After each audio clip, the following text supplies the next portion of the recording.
কর্মসূচিতে যোগ দিলেন খুলনা বিভাগীয় ট্যাঙ্ক লরি শ্রমিক ইউনিয়নের সদস্যরা। সকাল ৮টার পর ডিপোগুলো থেকে শুরু হয়েছে জ্বালানি তেল উত্তোলন কার্যক্রম। এ বিষয়ে বিস্তারিত জানাতে খালিশপুরের মেঘনা ডিপোর থেকে যুক্ত আছেন সহকর্মী রামিম চৌধুরী।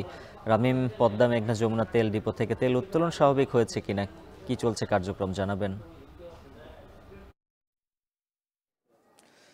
উজ্জ্বল, খুলনায় যে জ্বালানি তেলের যে ডিপো এলাকাগুলো রয়েছে সেখানে কিন্তু কর্মচাঞ্চল্যতা আবারও ফিরে এসেছে। গত ৩ দিন ধরে আমরা দেখেছি যে এখানে কিন্তু ট্যাঙ্ক লরি শ্রমিকদের যে কর্মবিরতি সেটি চলছিল এবং সেই কর্মবিরতির কারণে কিন্তু এই যে ডিপোগুলো রয়েছে সেই ডিপোগুলোর যে তেল উত্তোলন এবং সরবরাহের যে কার্যক্রম সেটি কিন্তু একেবারেই বন্ধ ছিল। আপনি দেখতেই পাচ্ছেন আমি কিন্তু এই মুহূর্তে রয়েছি যে মেঘনা পেট্রোলিয়ামের সামনে এবং এই যে ডিপোতে কিন্তু সকাল থেকেই লরি আসছে এবং সেখানে তেল লোড দেওয়া হচ্ছে এবং সেটি কিন্তু বিভাগের বিভিন্ন জেলাতে চলে যাচ্ছে। আমরা এখানের কিছু চালকদের সাথে আমরা কথা বলেছি, তারা যেটি বলছেন যে তারা 2 থেকে 3 দিন ধরে কিন্তু এখানে অবস্থান করছেন, শুধুমাত্র তেল নিয়ে তারা যাবেন।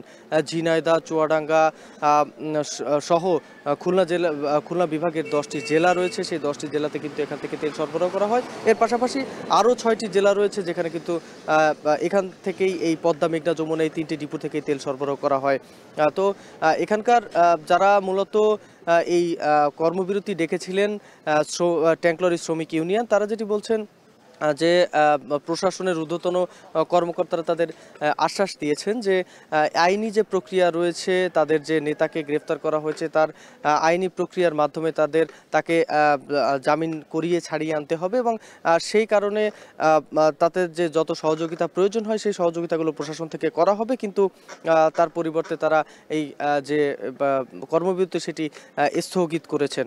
মোটামুটি তাদের সাথে সকালেও আমরা কথা বলেছি, তারা যেটি বলছেন যে মূলত যদি পরবর্তী জামিন শুনানিতে তাদের যে নেতা রয়েছেন এই ইউনিয়নের বিভাগীয় ইউনিয়নের যে সাধারণ সম্পাদক আলী আজিম, তাকে যদি জামিন না দেওয়া হয় তাহলে আবারও তারা তাদের যে কর্মসূচি সেগুলো রাখতে পারে বলে তারা আমাদেরকে জানিয়েছেন।